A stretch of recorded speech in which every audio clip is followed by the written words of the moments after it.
আসসালামু আলাইকুম বন্ধুরা, এই ভিডিওতে আমরা ঢাকা বোর্ড 2019-এর আর্টিকেলের প্রশ্নটি সলভ করব। প্রশ্ন সলভ করার পূর্বে প্রথমেই কিছু গুরুত্বপূর্ণ কথা বলে রাখা ভালো। যখন আমরা আর্টিকেল সলভ করব, আর্টিকেল মূলত সলভ করব আমরা নাউনের উপর বেস করে। কারণটা কি? কারণ আর্টিকেল কখনোই নাউন ছাড়া বসে না। তো চলো আর্টিকেল কিভাবে বসে তার দুইটা নমুনা দেখে নিই। এই যে আমরা এখানে লিখে রাখছি আর্টিকেল প্লাস নাউন, অর্থাৎ আর্টিকেলের পরে সর্বদা নাউন থাকবে, এটা একটা স্ট্রাকচার। আবার এমনও হতে পারে article plus modifier plus noun, অর্থাৎ মাঝখানে মডিফায়ার থাকতে পারে। তো আমরা অনেক সময় দেখব আর্টিকেলের পরে সরাসরি নাউন আছে, অথবা এমনও দেখতে পারি আর্টিকেলের পরে সরাসরি নাউন নাই, নাউনটা একটু দূরে গিয়ে আছে, মাঝখানে মডিফায়ার আছে। তো যেভাবেই থাকুক সবসময় মনে রাখতে হবে আর্টিকেলটা বসাবো মূলত নাউনের উপর কেন্দ্র করে। ওকে, আশা করি এই বিষয়টা তোমরা খুব ভালোভাবে বুঝতে পেরেছো। তো চলো আমরা সলভ করি। ইতিপূর্বে আমরা বলেছি শূন্যস্থানটা যখন আমরা সলভ করব তখন তারপরে আমরা নাউন খুঁজে বের করব। তো এখানে দেখতে পাই dash parliament house of Bangladesh is dash exquisitely design building. এখানে শূন্যস্থানের পরে নাউন হচ্ছে পার্লামেন্ট হাউস। এই যে পার্লামেন্ট হাউস শব্দটা নাউন আছে, এটাকে আমরা এখন কাউন্টেবল নাকি আনকাউন্টেবল এগুলোর উপর বেস করে অ্যান্সার করতে পারি। তবে এখানে একটা শর্টকাট আছে, আমরা শর্টকাটটা দেখব। পার্লামেন্ট হাউস হচ্ছে নাউন, তারপরে অব আছে, তারপরে বাংলাদেশ। এই যে noun plus of plus noun, noun plus of plus noun থাকলে একটা মোটামুটি ইজিলি অ্যান্সার করা যায়। বেশিরভাগ ক্ষেত্রে শিক্ষকরা বলে দেন noun plus of plus noun থাকলে সর্বদা তুমি দা বসাবা, কিন্তু আমরা এভাবে বলবো না, কারণ noun plus of plus noun থাকলে বেশিরভাগ ক্ষেত্রে দা হয়, এটা সত্য। কিন্তু কিছু কিছু ক্ষেত্রে দা না হয়ে এ অথবা এনও হতে পারে। তো আমরা কিভাবে সলভ করব? যখন দেখবো noun plus of plus noun আছে, সেক্ষেত্রে আমরা পেছনের নাউনটা থেকে অর্থ বলবো, দেখবো এটা নির্দিষ্ট হয়েছে কিনা। এখানে দেখতে পাই পার্লামেন্ট হাউস অফ বাংলাদেশ, বাংলাদেশের পার্লামেন্ট হাউস। এখন দেখো এই যে বাংলাদেশের পার্লামেন্ট হাউস, এটা কি অন্য কোনো দেশের পার্লামেন্ট হাউস বোঝাচ্ছে? না, মোটেও না, এটা বাংলাদেশের পার্লামেন্ট হাউস। দ্যাট মিনস এটা নির্দিষ্ট হয়ে গেছে। যেহেতু নির্দিষ্ট হয়ে গেছে তাই এখানে আমরা দা বসাবো। ওকে, এরপর চলে যাই is dash exquisitely design building. এখানে দেখতে পাই আমরা শূন্যস্থান ঠিক পরে এই যে এক্সকুইজিটলি, ডিজাইন, এই শব্দগুলো কিন্তু মডিফায়ার। তার মানে শূন্যস্থানের পরে মডিফায়ার আছে, এই যে দ্বিতীয় স্ট্রাকচারটা অনুযায়ী হয়েছে।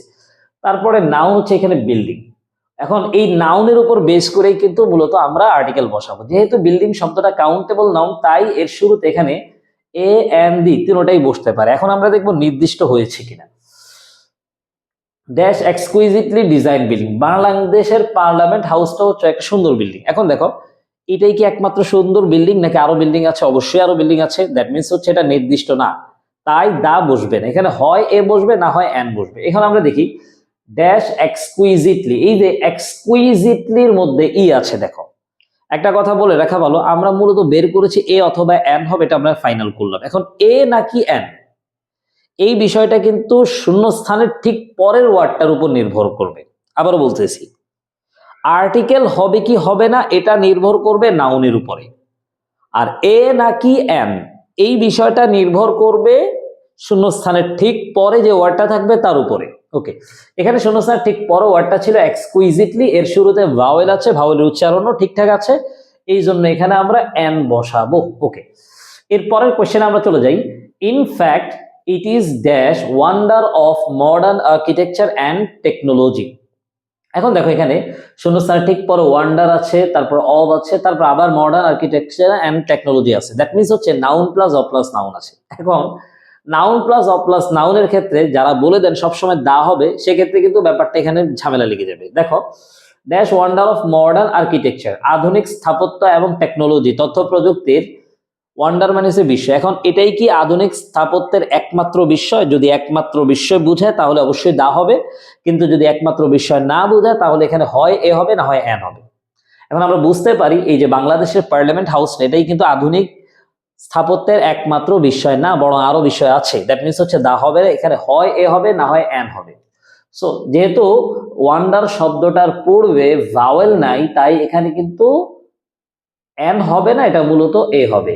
তাহলে এখানে আমরা বুঝতে পারলাম noun plus of plus noun থাকলে সর্বদা কিন্তু দা হয় না, কখনো কখনো এ অথবা এনও হতে পারে। ওকে, এরপর চলে যাই। It is one of dash largest and most spectacular parliament hub buildings in dash world.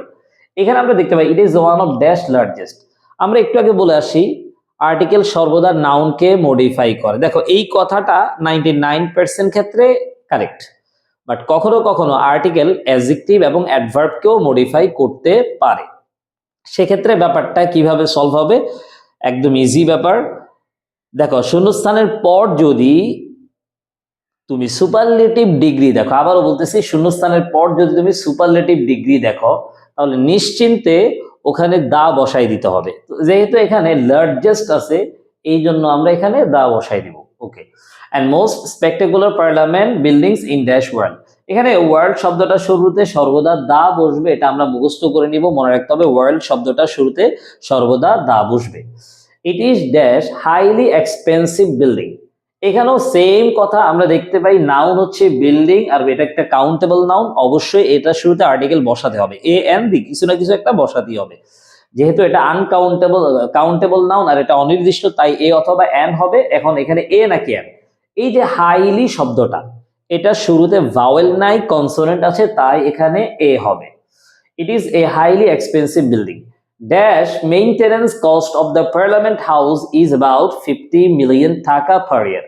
এখানেও দেখতে পাই মেইনটেনেন্স কস্ট নাউন, তারপর অফ প্রেপোজিশন, তারপর দ্য পার্লামেন্ট হাউস, এটাও কিন্তু noun, noun plus of plus noun. পেছন থেকে অর্থটা মিলানোর চেষ্টা করব। পার্লামেন্ট হাউসের মেইনটেনেন্স কস্ট ব্যবস্থাপনা খরচ, তাহলে কিসের ব্যবস্থাপনা খরচ, পার্লামেন্ট হাউসের ব্যবস্থাপনা খরচ। দ্যাট মিনস এটা কিন্তু নির্দিষ্ট হয়ে গেছে, এটা অন্য কোনো কিছুর ব্যবস্থাপনা খরচ বুঝায় নাই, পার্লামেন্ট হাউসেরই বুঝাচ্ছে, রাইট? সো এখানেও কিন্তু দা হবে, আমরা এখানে দা বসাই দিলাম। এরপরে চলে যাই, an American architect dash Louis I Kahn design this building. এখানে দেখতে পাই শূন্যস্থানের ঠিক পরে যে ওয়ার্ডটা আছে লুইস আই কান, এটা কিন্তু প্রপার নাউন। মনে রাখতে হবে শূন্যস্থানের পর যদি প্রপার নাউন থাকে 99% ক্ষেত্রে ওখানে ক্রস বসবে। সো এখানে আমরা ক্রস বসাই দিলাম। একটু ব্যতিক্রম কথা আছে, ব্যতিক্রম কথাটা তোমার ইন্টারের জন্য খুব বেশি একটা দরকার নেই, কারণ ইন্টারে এত কঠিন জায়গা থেকে কোয়েশ্চেন আসে না। সো এখানে ক্রস হবে, Louis I Kahn design this building. এইখানেও দেখো শূন্যস্থানের পূর্বে দিস আছে, তারপর বিল্ডিং আছে, এখানেও কিন্তু ক্রস হবে। এখন এখানে ক্রস কেন হবে, আমরা এর আগে দেখেছি, আমরা শূন্যস্থানের পরে যে নাউনটা আছে সেটাকে দেখে দেখে আমরা অ্যান্সার করেছি, কিন্তু মনে রাখতে হবে কখনো কখনো শূন্যস্থানের আগের ওয়ার্ডটা দেখেও কিন্তু অ্যান্সার করতে হবে। এটার উপায় কি, এটার উপায় একদম ইজি। শূন্যস্থানের পূর্বে যদি আমরা দেখি, শূন্যস্থানের পূর্বে যদি আমরা দেখি মডিফায়ার আছে, মডিফায়ার, তারপর নাউন আছে প্লাস শূন্যস্থান আছে, তারপরে গিয়ে নাউন আছে। মনে রাখতে হবে এই যে মডিফায়ার প্লাস নাউন, এই দুয়ের মাঝখানে কখনোই আর্টিকেল হবে না, দ্যাট মিনস হচ্ছে ক্রস হবে। মডিফায়ার প্লাস নাউন এই দুয়ের মাঝখানে কখনোই আর্টিকেল হবে না, বরং ক্রস হবে। হ্যাঁ, তো এখানে দেখতে পাই শূন্যস্থানের পূর্বে এখানে দিস ডেমনস্ট্রেটিভ আছে, তারপরে নাউন আছে, সো মাঝখানে ক্রস হবে। এমন আরো আছে, ধরো পসেসিভ, পসেসিভ, এই পসেসিভ থাকলেও শূন্যস্থানের পূর্বে যদি পসেসিভ থাকে তারপরেও কিন্তু আমরা হচ্ছে ক্রস দিয়ে দিব। ওকে, এরপরে চলে যাই, everyday many dash visitor comes to visit the building. এটা কিন্তু একটা নির্দিষ্ট রুলস থেকে এসে, শূন্যস্থানের পূর্বে আমরা দেখতে পাই মেনি আছে, এই মেনির পরে আমরা এখানে দেখতে পাই শূন্যস্থানের পরে নাউনটা হচ্ছে ভিজিটর, এটা একটা কাউন্টেবল নাউন সিঙ্গুলার। মেনির পর যদি সিঙ্গুলার নাউন থাকে, সিঙ্গুলার নাউন, তাহলে এইখানে আমরা এ অথবা এন দিব। আর যদি মেনির পরে প্লুরাল নাউন থাকে তাহলে সর্বদা ক্রস দিব। যেহেতু শূন্যস্থানে মেনির পরে ভিজিটর সিঙ্গুলার নাউন আছে, তাহলে এখানে আমরা এ দিয়ে দিচ্ছি, আর এখানে ভাওয়েলও নাই। তো বন্ধুরা, আশা করি তোমরা ভিডিওটি ভালোভাবে বুঝতে পেরেছো। যদি কোথাও বুঝতে না পারো তাহলে অবশ্যই কমেন্ট করবে, আমরা ইনশাল্লাহ জবাব দেওয়ার চেষ্টা করব। এই ভিডিওর মাধ্যমে মূলত আমরা প্রশ্ন সলভ করার মাধ্যমে কিভাবে গ্রামার ক্লিয়ার করা যায় তাই দেখলাম। পরবর্তীতে অন্য কোনো ভিডিও নিয়ে আবারও চলে আসবো, ততক্ষণ পর্যন্ত ভালো থাকবে। আসসালামু আলাইকুম ওয়া রাহমাতুল্লাহি ওয়া বারাকাতুহু।